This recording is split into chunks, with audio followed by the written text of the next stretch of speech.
जय माता दी। आप सभी का हमारे YouTube चैनल पे बहुत बहुत स्वागत है। आइए आज सुनते हैं श्रावण माह के शुक्ल पक्ष में पड़ने वाली एकादशी पुत्रदा एकादशी व्रत की कथा। इसे पवित्रा एकादशी के नाम से भी जाना जाता है। पुत्रदा एकादशी का व्रत एक वर्ष में 2 बार आता है, एक तो पौष व दूसरा श्रावण मास में।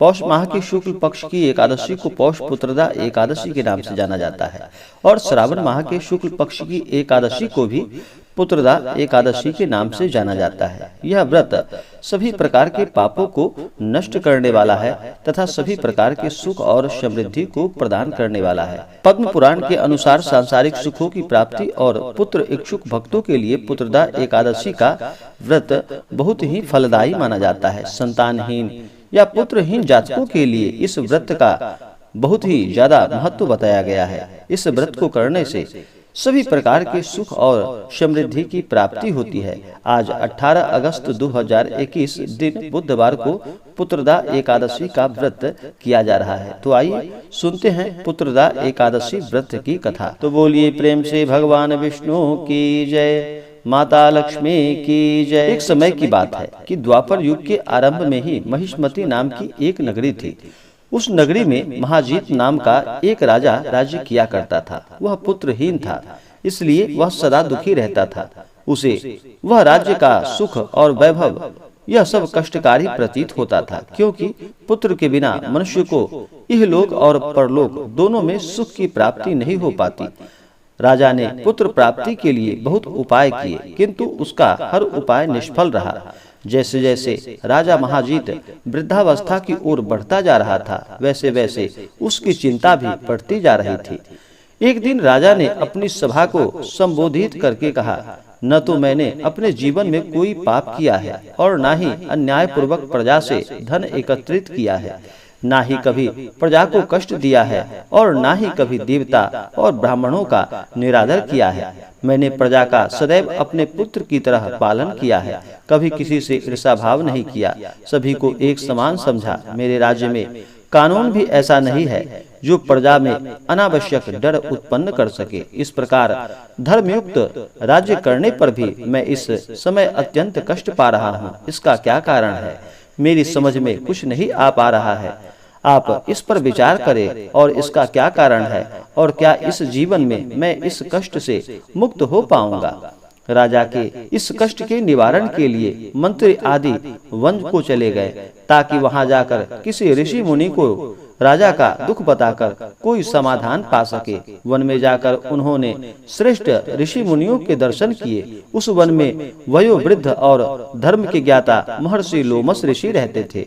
वे सभी जन महर्षि लोमस के पास गए। उन सब ने महर्षि लोमस को दंडवत प्रणाम किया और उनके सम्मुख बैठ गए। महर्षि के दर्शन से सभी को बड़ी प्रसन्नता हुई और सबने महर्षि लोमस से प्रार्थना की कि हे देव, हमारे अहोभाग्य है कि हमें आपके दर्शन का सौभाग्य प्राप्त हुआ है।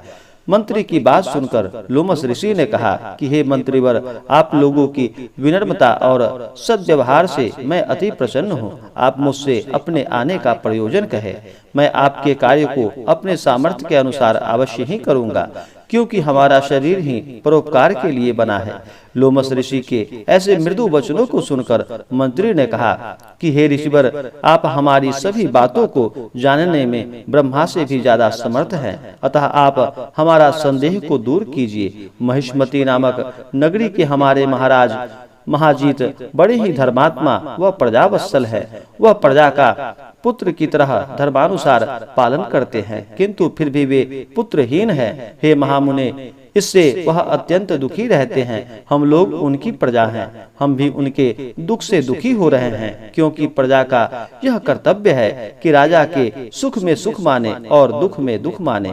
हमें उनके पुत्रहीन होने का अभी तक कारण ज्ञात नहीं हो पाया है, इसलिए हम आपके शरण में आए हैं। अब आपके दर्शन करके हमको पूर्ण विश्वास है कि हमारा दुख अवश्य ही दूर हो जाएगा, क्योंकि महान पुरुषों के दर्शन मात्र से ही प्रत्येक कार्यों की सिद्धि हो जाती है। अतः आप हमें बताने की कृपा करें कि किस विधान से हमारे महाराज पुत्रवान हो सकते हैं। हे ऋषिवर, यह आपका हम पर और हमारे राज्य की प्रजा पर बड़ा ही उपकार होगा।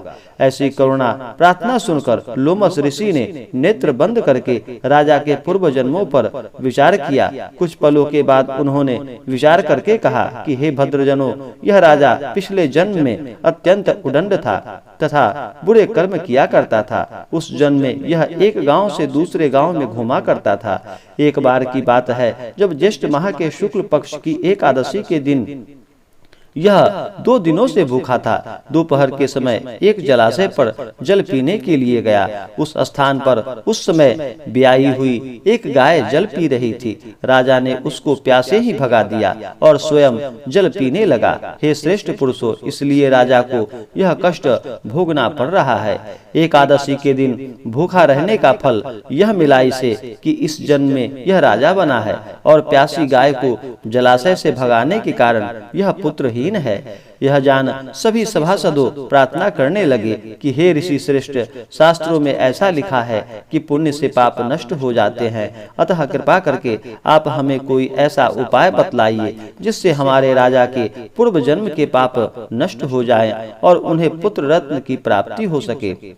सभासदों की प्रार्थना सुनकर लोमस मुनि ने कहा कि हे श्रेष्ठ पुरुषों, यदि तुम सब श्रावण माह के शुक्ल पक्ष की पुत्रदा एकादशी का व्रत करके और रात्रि जागरण करके उस व्रत का फल राजा के निमित्त कर दो तो तुम्हारे राजा के यहाँ पुत्र उत्पन्न होगा।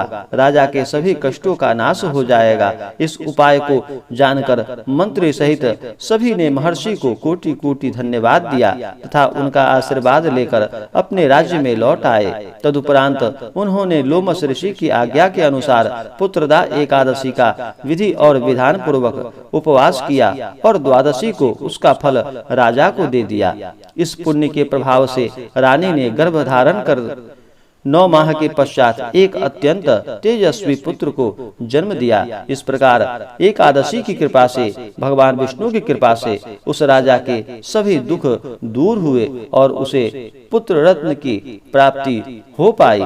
तो बोलिए प्रेम से भगवान विष्णु की जय, माता लक्ष्मी की जय। जो भी जातक एकादशी का व्रत करते हैं उनके सभी पाप और ताप नष्ट हो जाते हैं तथा सभी प्रकार के उन्हें सुख और समृद्धि की प्राप्ति होती है। एकादशी के व्रत जितना पापों को नष्ट करने वाला और कोई भी व्रत नहीं है। जो भी जातक सच्ची श्रद्धा के साथ एकादशी का व्रत करते हैं उन्हें मनोवांछित फलों की प्राप्ति होती है। जो भी जातक एकादशी का व्रत करते हैं उन्हें चाहिए कि इस व्रत के नियम का पालन 10वीं की रात्रि से ही करनी चाहिए और अगले दिन एकादशी के दिन सुबह स्नान करके शुद्ध वस्त्र धारण करके भगवान का पूरे विधि विधान के साथ पूजन करना चाहिए। सुबह और शाम के वक्त और रात्रि में जागरण करते हुए, भजन कीर्तन करते हुए भगवान का पूजन करना चाहिए। इस प्रकार से भगवान के पूजन करने से भगवान अत्यंत प्रसन्न होते हैं। और द्वादशी के दिन सुबह उठ करके स्नान करके इस दिन भगवान का एक समय पूजन करके आरती करके ब्राह्मणों को भोजन कराने चाहिए। ब्राह्मणों को दान और दक्षिणा देनी चाहिए। याचकों को भोजन देना चाहिए, अन्न जल देना चाहिए, गरीबों को भोजन कराने चाहिए। इससे अनंत गुना पुण्य फलों की प्राप्ति होती है।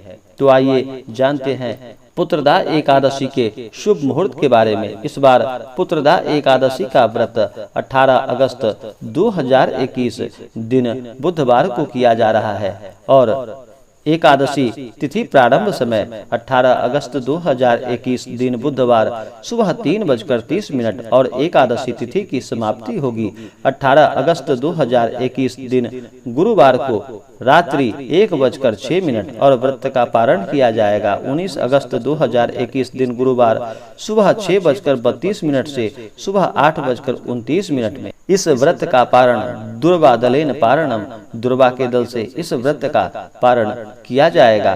तो आशा करता हूँ कि यह जानकारी आपको अच्छा लगा हो।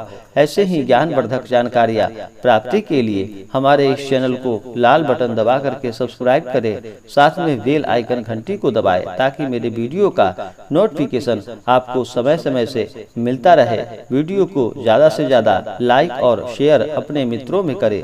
कमेंट में जय माता दी, जय श्री हरि विष्णु जरूर लिखें ताकि आपकी कुशलता का हमें भी पता चलता रहे। जय माता दी, धन्यवाद। मिलते हैं फिर अगले वीडियो में।